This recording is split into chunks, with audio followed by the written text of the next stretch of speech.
Hi friends, welcome back to my channel. ಹೊಸದಾಗಿ ನನ್ನ channel ನೋಡೋದಾದರೆ ಪ್ಲೀಸ್ ಸಬ್ಸ್ಕ್ರೈಬ್ ಮಾಡಿರಿ, ಪಕ್ಕದಲ್ಲಿರುವಂಥ ಬೆಲ್ ಐಕನನ್ನು ಕ್ಲಿಕ್ ಮಾಡಿರಿ. ನಾನು ಇದನ್ನು ಮಾಡುವಂಥ ರೆಸಿಪಿ ಹೇಗೆ ಮನೆಯಲ್ಲಿ ಈಸಿಯಾಗಿ ತುಪ್ಪ ರೆಡಿ ಮಾಡೋದು, ತುಪ್ಪ ಮಾಡುವಂಥ ವಿಧಾನ ಹೇಗೆ ಅಂತ ನಿಮಗೆ ತೋರಿಸ್ತೀನಿ ಬನ್ನಿ. ಒಲೆ ಮೇಲೆ ಒಂದು ಪಾತ್ರೆಯನ್ನಿಟ್ಟು ಅದರಲ್ಲಿ ಬೆಣ್ಣೆಯನ್ನು ಹಾಕಿಕೊಂಡು ಹೀಗೆ ಎಲ್ಲವನ್ನು ಕರಗಿಸ್ಕೊಳ್ಬೇಕ್ರಿ. ಈ ಬೆಣ್ಣೆಯಲ್ಲಿ ನೀರು ಇದ್ರೂ ನಡಿತೈತ್ರಿ, ಸ್ವಲ್ಪ ಕಂಪಲ್ಸರಿ ಸ್ವಲ್ಪ ನೀರು ಇದ್ದೇ ಇರ್ತೈತಿ. ಎಷ್ಟಾದ್ರೂ ನಾವು ಬೆಣ್ಣೆಯಲ್ಲಿ ನೀರು ತೆಗಿಯೋಕೆ ಆಗೋದಿಲ್ಲ.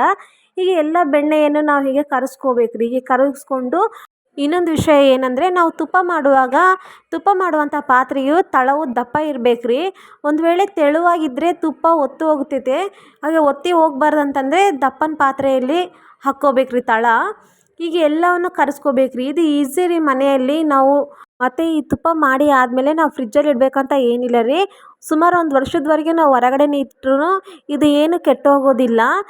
ತುಪ್ಪ ಬಂದುಬಿಟ್ಟು ಯಾರಾದರೂ ಸಹ ಈಸಿಯಾಗಿ ಮಾಡ್ಬೋದು ರೀ. ಈಗ ನೋಡಿರಿ, ನಾನು ಹಾಕಿರೋಂಥ ಬೆಣ್ಣೆ ಎಲ್ಲ ಹೀಗೆ ಕುದೀತಾನೇ ಇದೆ. ಕುದೀತಾನೇ ಇರಬೇಕ್ರಿ. ಸುಮಾರು ಒಂದು ಮುಕ್ಕಾಲು ತಾಸು ಹಂಗೆ ಆಗ್ತೈತೆ ರೀ. ಒಂದು 45 ಮಿನಿಟ್ಸ್ ಆಗುತ್ತಾ. ನೋಡಿರಿ, ಬೆಣ್ಣೆ ಎಲ್ಲ ಕರಗಿ ಈಗ ತುಪ್ಪ ಬಿಟ್ಕೊತಾ ಇದೆ.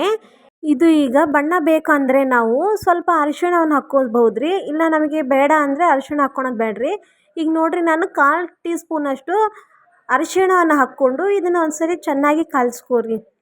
ಇಷ್ಟೇ ರೀ. ಇದು ಯೆಲ್ಲೋ ಕಲರ್ ಆಗಿ ತುಪ್ಪ ಯಾಕೆ ಬರ್ತದೆ ಅಂದರೆ ಇದರಲ್ಲಿ ಅರಿಶಿಣ ಹಾಕ್ತಾರೆ ರೀ.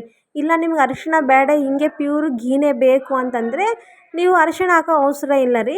ಹೀಗೆ ಅರಿಶಿಣ ಹಾಕಿ ಆದಮೇಲೆ ಮತ್ತೆ ಚೆನ್ನಾಗಿ ಕುದಿಬೇಕ್ರಿ. ಅಲ್ಲಿ ಮೇಲೆ ವೈಟ್ ಎಲ್ಲ ಕಾಣ್ತೈತೆ ಅಲ್ರಿ, ಅದೆಲ್ಲ ತಳ ಹಿಡಿಬೇಕ್ರಿ. ಅಷ್ಟರವರೆಗೆ ಹಾಗೆ ಬಿಡಬೇಕ್ರಿ. ಲೋ ಫ್ಲೇಮಲ್ಲಿ ಇಟ್ಕೊಂಡು ಇದೆಲ್ಲ ಆದಮೇಲೆ ನೋಡಿರಿ, ಅದು ವೈಟ್ ಇರೋದೆಲ್ಲ ತಳಗಿದೆ. ಈಗ ತುಪ್ಪ ಎಲ್ಲ ಮೇಲೆ ಬಂದಿದೆ. ಈಗೆಲ್ಲ ಗುಳ್ಳೆ ಥರ ಬಂದರೆ ತುಪ್ಪ ರೆಡಿಯಾಗಿದೆ ಅಂತ ಅರ್ಥ. ಇಲ್ಲಿ ನೋಡಿರಿ, ನಾನು ತೋರಿಸಿದ್ದೀನಿ ಈ ರೀತಿಯಲ್ಲಿ ಹಾಕಬೇಕು. ತುಪ್ಪ ರವೆಯಾಗಿ ಬರಬೇಕಂದ್ರೆ ಇದರಲ್ಲಿ ಚಿಕ್ಕವು ಒಂದು 6 ಕಾಳಷ್ಟು ಉಪ್ಪು ಹಾಕ್ಕೋರಿ. ಹಾಕ್ಕೊಂಡಾದ್ಮೇಲೆ ಒಂದು ಎಲೆ ಹಾಕ್ಕೋರಿ.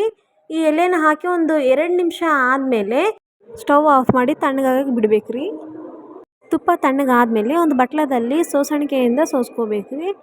ಹಿಂಗೆಲ್ಲ ಸೋಸ್ಕೋಬೇಕ್ರಿ. ಅದು ನೋಡಿರಿ, ಅವಾಗ ವೈಟ್ ಅಂದೆಲ್ಲ ಅದೆಲ್ಲ ಈಗ ಈ ಪಾತ್ರೆಯಲ್ಲೇ ಇರ್ತೈತ್ರಿ. ನಾವು ಇದನ್ನು ತುಪ್ಪ ಒಂದೇ ಬಾಕ್ಸಲ್ಲಿ ತಕ್ಕೋಬೇಕ್ರಿ. ಈಗ ನಿಮ್ಗೆ ತೋರಿಸ್ತೀನಿ ನೋಡಿರಿ, ಇದು ಬ್ಲ್ಯಾಕ್ ಎಲ್ಲ ತಗೋಬಾರ್ದು ರೀ.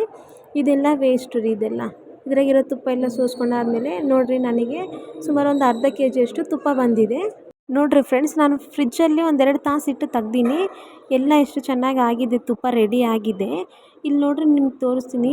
ಉಪ್ಪಾಕಿ ಸಲುವಾಗಿ ತುಪ್ಪ ಎಷ್ಟು ರವೆಯಾಗಿ ಬಂದಿದೆ. ಇದಕ್ಕೆ ರವೆಯಾಗಿ ಬರಬೇಕಂದ್ರೆ ಮೇನು ಕಾರಣ ಉಪ್ಪು ಹಾಕಬೇಕ್ರಿ. ಜಾಸ್ತಿ ಉಪ್ಪು ಹಾಕಬಾರ್ದು ರೀ. ನಾನು ತೋರಿಸಿನಲ್ರಿ ಅಷ್ಟು ಹಾಕಿದರೆ ಸಾಕು. ನಾನು ಮಾಡಿರುವಂಥ ಈ ತುಪ್ಪದ ವಿಧಾನ ನಿಮಗೆ ಇಷ್ಟವಾಗಿದ್ದರೆ ಲೈಕ್ ಮಾಡಿರಿ, ಶೇರ್ ಮಾಡಿರಿ, ಸಬ್ಸ್ಕ್ರೈಬ್ ಮಾಡಿರಿ, ಪಕ್ಕದಲ್ಲಿರುವಂಥ ಬೆಲ್ ಐಕನನ್ನು ಕ್ಲಿಕ್ ಮಾಡಿರಿ. ನೀವು ಟ್ರೈ ಮಾಡಿ ಹೇಗೆ ಬಂದಿದೆ ಅಂತ ಕಮೆಂಟ್ ಮಾಡಿರಿ. ಧನ್ಯವಾದಗಳು.